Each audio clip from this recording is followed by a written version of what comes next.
Hey everyone, it's Lavidimus here, and today I wanted to go over some of the base mechanics of Arakion. So, to get started, let's take a look at one of my favorite mechanics in Arakion, which is the time of day system. As you can see here, it's dusk. Arakion has a 24-hour time of day system, and as you play, it will cycle through that each day. Now, this is important for multiple reasons. One, your characters will age, and as they age, their attributes will change. And two is different opportunities arise, and it allows for us to create different opportunities at night, different opportunities during the day, and this really makes the game much more immersive while you're playing it, because no matter where you're at, different things can happen depending on what time you showed up. Now, there are mechanics that you're going to find really similar. Games like Grimrock, Eye of the Beholder, Might and Magic, but it also has a lot of mechanics that are or have a unique feel to the game specifically. For instance, if you hold down right click, you'll be able to look around with your mouse, and we make sure that you can hold around, and you can also look around as you move. And you should definitely use this to your advantage while moving around, because you can keep track of enemies or anything like that. So I can continue looking at these guys while they're coming over here and be able to turn towards them and make sure I'm in the right spot. Movement keys are the standard WASD, QE to turn left and right. Selecting a character, if we go over character, you'll see that a highlight comes around the character. You can also use F1, F2, F3, and 1, 2, 3, 4 for skills, R and T for melee and range. So we have tried to seamlessly put a lot of new mechanics and sort of merge the old mechanics into a much more streamlined experience. For instance, if we come down here, you don't know your character's exact health, but you'll get a good estimation. So, good, healthy, etc. Let's take a couple more hits here.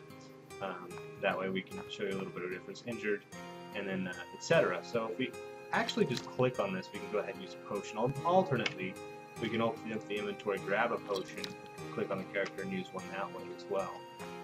As you can see down here, there's 4 skills per character. If you just scroll over the skill, you'll see exactly what it is. This is a monk.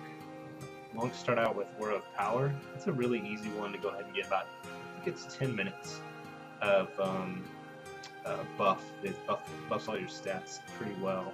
If you scroll over the melee weapon and the ranged weapon, you'll see the difference there, as well as formations, and I'll go more in detail over that, but this is the formation of the current party.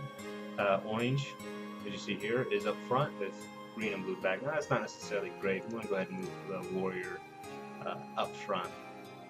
Now, for combat, it's pretty simple. You can, for the most part, you're going to have to tank enemies, but you can do some dancing.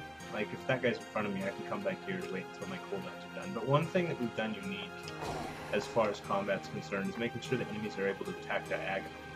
So you can't just sit there and dance around a character or an enemy and expect to not get hit. They're actually just going to sit there and attack you if you're doing that. So that's one thing we definitely wanted to try to avoid.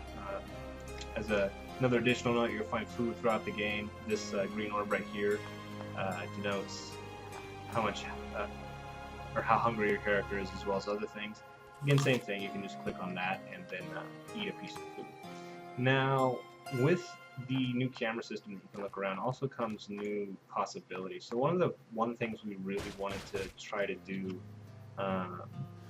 when creating levels in Arakion was make sure that the puzzles and the environmental interactables aren't just right in front of you and on the ground below you, but also up above. And spoiler warning for anybody that wants to play through the game without knowing anything, but if we look up here, we're going to see a little trap. Now, each trog should drop a rock. I don't see one from him. Maybe we killed him. Looks like he did. Oh, yeah, there it is. So, I'm going to go ahead and grab this. We have a rock here. So up there, that looks like some sort of trap that we can throw something into, or at least a pressure plate that we can throw something into. I'm going to go ahead and throw this rock up there. Land it down. That comes down. Over here, you'll find that this area is opened up. So make sure when you play through the game, you're actually looking around the environment to make sure that you find all of the secrets, all of those things that happen to be around in the environment, because they're not just right in front of you. All the puzzles aren't just right in front of you. They actually are integrated well into the world around you. And with that, I'm going to go ahead and end the video. As always, if you have any questions, feel free to leave them in the comments below. Remember to follow Arakion so you can keep up to date with every single release that we have. And the demo will be out soon, so I can't wait for you guys to get trying. Have a good one.